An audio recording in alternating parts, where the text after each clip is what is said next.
Assalamualaikum warahmatullahi wabarakatuh. Sebelumnya terima kasih kepada teman-teman yang telah hadir dalam kegiatan presentasi mengenai salah satu materi yaitu teknologi turunan mengenai kelapa. Yang dimana kami dari kelompok 3 sendiri mengambil salah satu produk kelapa yaitu berupa serundeng kelapa.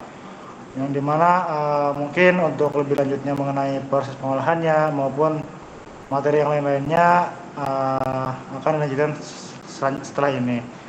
Mungkin sebelum kita lanjut ke materi, alangkah baiknya kita sesi perkenalan terlebih dahulu. Mungkin silahkan di next. Oke. Yang dimana di kelompok 3 ini ada beranggotakan ada Sanazwa Salsabila Taufik, kemudian ada saya sendiri Iksan Khatulistiwa, kemudian ada Asma Gojia, kemudian ada Yasmin Nurlaili, kemudian ada Dimas Dwi Prasetyo, dan yang terakhir ada Diva Khairunisa. Oke, mungkin tidak lama-lama kita langsung masuk saja ke materinya.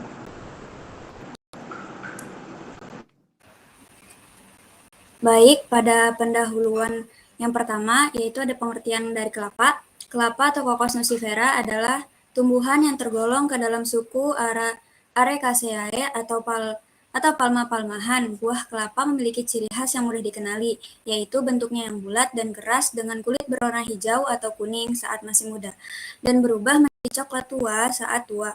Daging buah kelapa yang terdapat di dalamnya berwarna putih dan dapat digunakan untuk makanan dan minuman. Dalam bidang kuliner, kelapa menjadi bahan utama dalam banyak masakan tradisional di Indonesia, seperti santan, kerupuk kelapa, serundeng, dan minuman kelapa muda. Kelapa juga menjadi bahan penting dalam pembuatan kue, roti, es krim, dan makanan lainnya. Selanjutnya, pengertian serundeng. Serundeng adalah makanan khas Indonesia yang dikonsumsi sebagai lauk pelengkap makanan, yang dimakan bersamaan dengan nasi. Bahan utama dalam proses pembuatannya adalah daging kelapa yang diparut kemudian digoreng atau disangrai dan ditambah bumbu rempah yang sudah dihaluskan. Kemudian dilakukan pemasakan hingga berwarna kuning kecoklatan. Serundeng memiliki tekstur berserat halus dan rasa serta aroma yang gurih karena adanya penambahan bumbu rempah.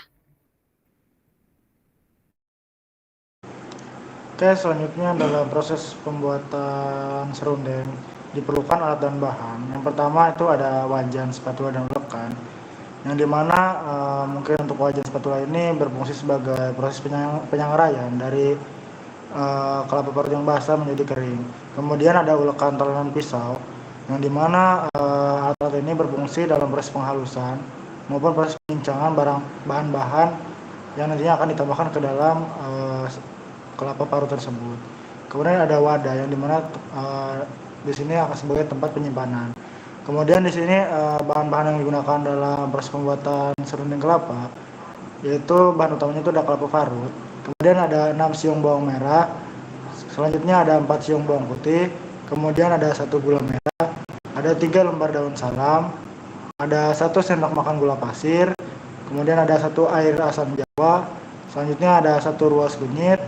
Selanjutnya ada 1 sendok makan ketumbar, dan yang terakhir ada 1 sendok teh garam. Ya, selanjutnya itu terkait metode pada proses pembuatan serundeng ini. Jadi yang pertama yaitu disiapkan alat dan bahan sesuai dengan yang telah disebutkan sebelumnya. Kemudian setelah itu 6 siung bawang merah dan 4 siung bawang putih itu dikupas. Kemudian didapatkan limbah kulitnya. Setelah itu bawang merah dan bawang putih yang telah dikupas itu dihaluskan dan dicampurkan dengan menggunakan 1 sendok makan ketumbar dan 1 sendok teh garam. Boleh di next.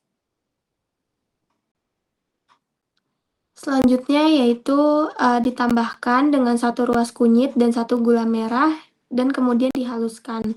Setelah itu ditambahkan kembali 1 sendok makan gula pasir dan air asam, kemudian dihaluskan kembali hingga bahan tersebut tercampur. Kemudian didapatkan bumbu halus.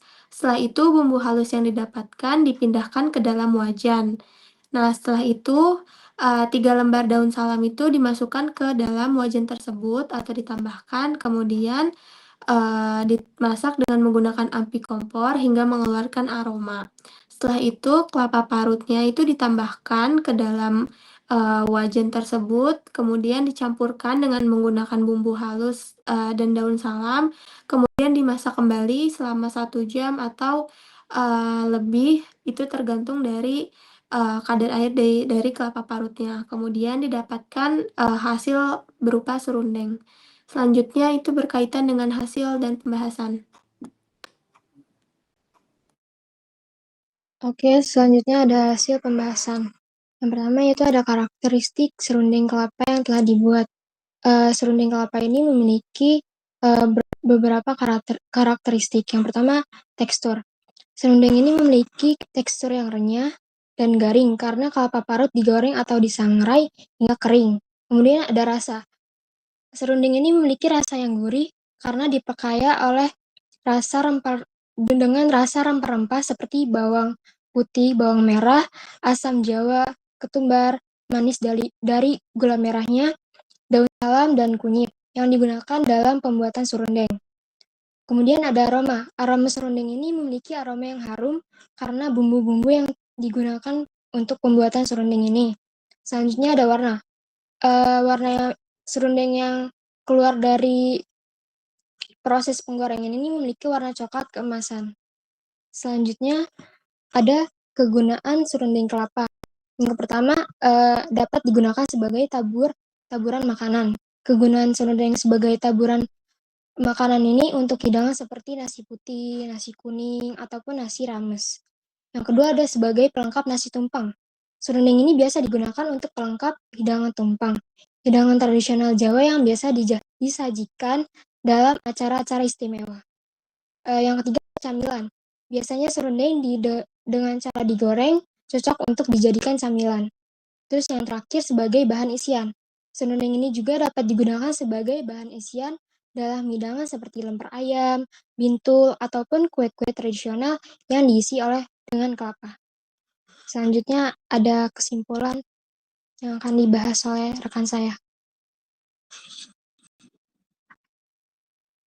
Oke, setelah dilakukan pembuatan serundeng, didapatkan kesimpulan bahwasanya serundeng ini merupakan masakan yang memanfaatkan hasil samping dari pengolahan santan, yakni hasil sampingnya berupa kelapa parut atau bisa disebut ampas kelapa. Nah, didapatkan hasil yang kelompok kami bikin itu serundengnya memiliki rasa yang gurih, teksturnya kering, warnanya kecoklatan, serta harumnya itu dari campuran berbagai macam rempah. Kemudian serundeng ini biasa digunakan sebagai bahan pelengkap nasi, bisa juga dijadikan cemilan, atau bisa juga dijadikan isian kue-kue tradisional.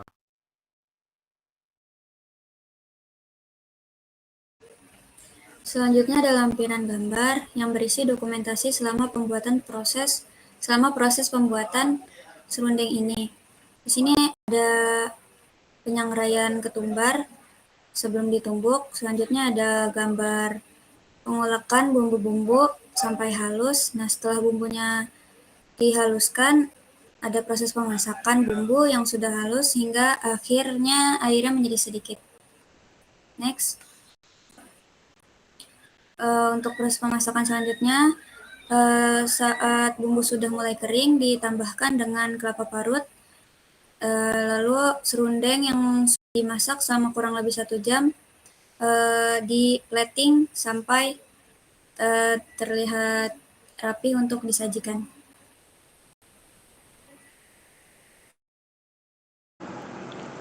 Oke, itulah tadi materi mengenai produk turunan dari kelapa, yaitu serundeng kelapa. Semoga apa yang kami sampaikan tadi sangat bermanfaat bagi rekan-rekan semuanya.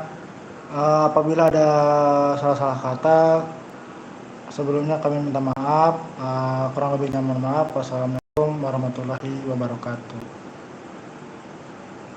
Waalaikumsalam warahmatullahi wabarakatuh.